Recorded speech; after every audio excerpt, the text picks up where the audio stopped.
하나님 말씀은 역대하 1장입니다. 1절부터 17절까지 교독하겠습니다. 다윗의 아들 솔로몬의 왕위가 견고하여 가며 그의 하나님 여호와께서 그와 함께 하사 심히 창대하게 하시니라. 솔로몬이 온 이스라엘의 천부장들과 백부장들과 재판관들과 온 이스라엘의 방백들과 족장들에게 명령하여 솔로몬이 온 회중과 함께 기브온 산당으로 갔으니 하나님의 회막 곧 여호와의 종 모세가 광야에서 지은 것이 거기에 있습니다. 다윗이 전에 예루살렘에서 하나님의 궤를 위하여 장막을 쳐 두었으므로 그 궤는 다윗이 이미 기럇 여아림에서부터 그것을 위하여 준비한 곳으로 메워 올렸고 옛적에 후레 손자 우리의 아들 부살렐이 지은 놋 제단은 여호와의 장막 앞에 있더라. 솔로몬이 회중과 더불어 나아가서 여호와 앞 곧 회막 앞에 있는 놋 제단에 솔로몬이 이르러 그 위에 1000마리 희생으로 번제를 드렸더라. 그날 밤에 하나님이 솔로몬에게 나타나 그에게 이르시되 내가 내게 무엇을 주랴 너는 구하라 하시니 솔로몬이 하나님께 말하되 주께서 전에 큰 은혜를 내 아버지 다윗에게 베푸시고 내가 그를 대신하여 왕이 되게 하셨사오니 여호와 하나님이여 원하건대 주는 내 아버지 다윗에게 허락하신 것을 이제 굳게 하옵소서. 주께서 나를 땅에 티끌같이 많은 백성의 왕으로 삼으셨사오니 주는 이제 내게 지혜와 지식을 주사 이 백성 앞에서 출입하게 하옵소서. 이렇게 많은 주의 백성을 누가 능히 재판하리까 하니 하나님이 솔로몬에게 이르시되 이런 마음이 내게 있어서 부나 재물이나 영광이나 원수의 생명 멸하기를 구하지 아니하며 장수도 구하지 아니하고 오직 내가 내게 다스리게 한 내 백성을 재판하기 위하여 지혜와 지식을 구하였으니 그러므로 내가 내게 지혜와 지식을 주고 부와 재물과 영광도 주리니 내 전의 왕들도 이런 일이 없었거니와 내 후에도 이런 일이 없으리라 하시니라. 이에 솔로몬이 기브온 산당 회막에서부터 예루살렘으로 돌아와서 이스라엘을 다스렸더라. 솔로몬이 병거와 마병을 모음에 병거가 1400대요 마병이 12,000명이라 병거성에도 두고 예루살렘 왕에게도 두었으며 왕이 예루살렘에서 은금을 돌같이 흔하게 하고 백향목을 평지에 뽕나무같이 많게 하였더라. 솔로몬의 말들은 애굽과 구해에서 사들였으니 왕의 무역상들이 때로 값을 정하여 산 것이며 애굽에서 사들인 병거는 한 대에 은 600세겔이요 말은 150세겔이라. 이와 같이 헷사람들의 모든 왕들과 아람 왕들을 위하여 그들의 손으로 되팔기도 하였더라. 아멘. 기도드리겠습니다. 하나님 감사합니다. 이 시간 하나님 말씀을 전하고 듣습니다. 성령께서 역사하셔서 우리를 향한 하나님의 뜻을 잘 깨달아 알게 도우시고 또 하나님이 알려주시는 대로 잘 믿고 따르게 도우소서. 감사드리고 예수 그리스도의 이름으로 기도드렸습니다. 아멘. 그 다윗이 이제 하나님께서 자신과 솔로몬을 택하시고 성전을 세우시는 목적은 하나님의 뜻을 이루기 위한 것이고 하나님의 영광을 위한 것이라는 것을 이제 역대상 29장 1절에서 고백을 했습니다. 1절에 보게 되면 29장 역대상 29장 1절에 보게 되면 다윗 왕이 온 회중에게 이르되 내 아들 솔로몬이 유일하게 하나님께서 택하신 바 되었으나 아직 어리고 미숙하여 이 공사는 크도다. 이 성전은 사람을 위한 것이 아니요 여호와를 위한 것이니라 라고 이렇게 이 모든 일들이 하나님의 영광을 위한 것임을 분명히 다윗은 깨달아 알았고 그렇게 고백을 한 거죠. 자기만 그렇게 깨달은 것이 아니라 자신의 아들 솔로몬에게 분명히 또 이 뜻을 전했어요. 역대상 28장 9절부터 보게 되면 다윗이 솔로몬에게 이렇게 말합니다. 내 아들 솔로몬아 너는 내 아버지의 하나님을 알고 온전한 마음과 기쁜 뜻으로 섬길지어다. 여호와께서 모든 마음을 감찰하사 모든 의도를 아시나니 내가 만일 그를 찾으면 만날 것이요 만일 내가 그를 버리면 그가 너를 영원히 버리시리라. 그런즉 이제 너는 삼가할지어다. 여호와께서 너를 택하여 성전의 건물을 건축하게 하셨으니 힘써 행할지니라. 라고 이렇게 다윗이 솔로몬에게도 하나님의 뜻과 또 솔로몬이 마땅히 행해야 할 일을 전했습니다.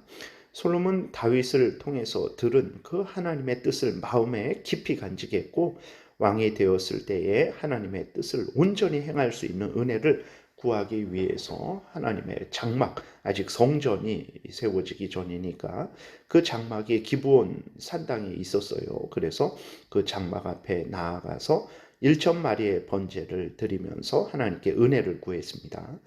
은혜를 구하는 솔로몬에게 하나님이 나타나셔서 응답하셨어요. 솔로몬이 무엇을 구했습니까?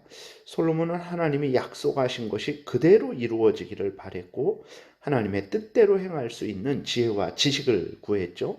8절부터 오늘 본문 8절부터 10절에 보게 되니까 솔로몬이 하나님께 말하되 주께서 전에 큰 은혜를 내 아버지 다윗에게 베푸시고 내가 그를 대신하여 왕이 되게 하셨으니, 그러니까 자신이 왕이 된 것도 다 하나님의 은혜요 하나님의 뜻에 의한 것이다 라는 것을 분명하게 믿고 있었던 거죠. 그리고 9절에 여호와 하나님이여 원하건대 주는 내 아버지 다윗에게 허락하신 것을 이제 굳게 하옵소서. 주께서 나를 땅에 티끌같이 많은 백성의 왕으로 삼으셨사오니 주는 이제 내게 지혜와 지식을 주사 이 백성 앞에서 출입하게 하옵소서. 이렇게 많은 주의 백성을 누가 능히 재판하리까? 라고 이렇게 하나님께 은혜를 구한 거예요. 그러니까 9절에서도 보게 되면 내 아버지 다윗에게 허락하신 것을 이제 굳게 해달라 기도하죠. 하나님께서 약속하신 그것을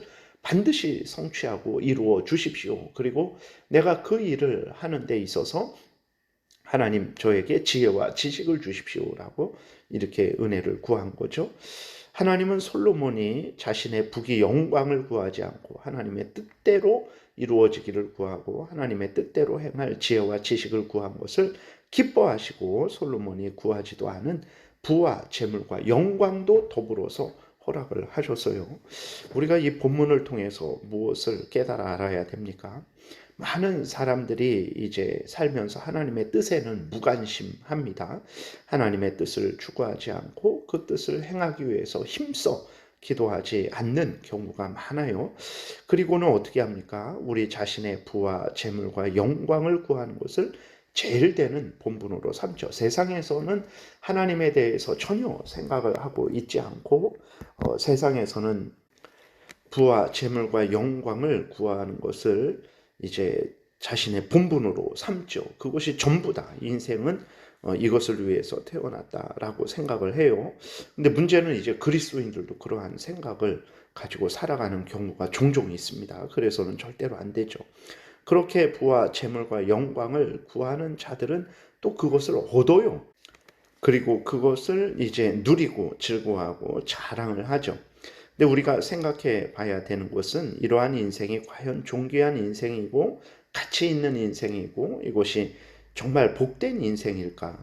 자신을 지으신 하나님은 생각하지 않고 하나님의 뜻은 생각하지 않고 그 자기 자신의 영광만 위해서 살아가는 인생이 참으로 하나님이 원하시는 인생일까? 예수 그리스도께서 자신을 위해서 죽으셨는데 그 은혜와 은혜를 주신 목적은 생각하지 않고 자신의 이생의 행복만, 자신의 소원 성취만 추구하는 삶은 사실은 거룩하신 하나님과 전혀 상관없는 삶이죠. 그것은 참으로 초라한 삶입니다. 왜 그러냐? 살아계신 하나님, 그 부유하신 하나님과 멀어진 인간의 삶은 초라할 수밖에 없는 거예요. 그 사람이 이 땅에서 많은 재물과 영광과 또 그러한 여러 가지 권세와 쾌락을 누릴지라도 부유하신 하나님과 멀어졌기 때문에 그는 진정 가난한 사람이 되는 거죠. 그리고 무엇보다도 복된 열매, 천국의 열매, 생명의 열매가 없는 삶을 살아가는 것이고 하나님과 점점 멀어지는 삶이 되는 거죠.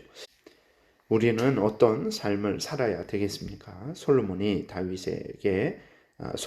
또 다윗이 전해준 대로 하나님의 뜻을 이루는 것을 우리의 인생의 제일 되는 목적 삼고 하나님께 은혜를 구하는 삶, 그리고 또 하나님의 뜻이 이루어지기를 바라고 또 하나님의 영광을 드러내는 삶을 우리가 또 마땅히 본받고 따라야 되겠습니다. 이러한 삶이 하나님이 기뻐하시는 삶이고 우리에게 명령하신 삶이고 예수 그리스도께서 우리를 대신해서 죽으셨다가 살아나신 그러한 이유라는 것을 우리가 다시 한번 기억하고 항상 주기도문에서 이제 첫 번째 간구할 것으로 알려주신 대로 하나님의 그러한 뜻이 이루어지고 나라가 확장되며 하나님의 이름이 높임 받기를 위해서 우리는 늘 목적하고 또 이를 위해 애쓰고 힘쓰는 삶을 살아가야 되겠습니다. 기도드리겠습니다. 살아계신 하나님 아버지 감사합니다. 인생의 제일 되는 본분이 무엇입니까? 살아계신 하나님의 그 뜻을 따라서 하나님을 경외하고 하나님의 뜻대로 살아가는 것이 아니겠습니까? 하나님의 나라의 확장을 위해서 살아가는 것이 아니겠습니까? 하나님 아버지 우리들에게 은혜 주셔서 이렇게 인생을 살게 도우소서. 하나님의 영광을 위해서 살게 도우소서. 이 인생이 가장 복되고 귀한 인생임을 날마다 깨닫게 하시고 또 하나님께서 확인시켜 주셔서 흔들리지 말고 곁길로 가지 말고 오로지 하나님의 영광을 위하는 복된 인생 항상 살도록 은혜 베푸소서. 예수 그리스도의 이름으로 기도드렸습니다. 아멘.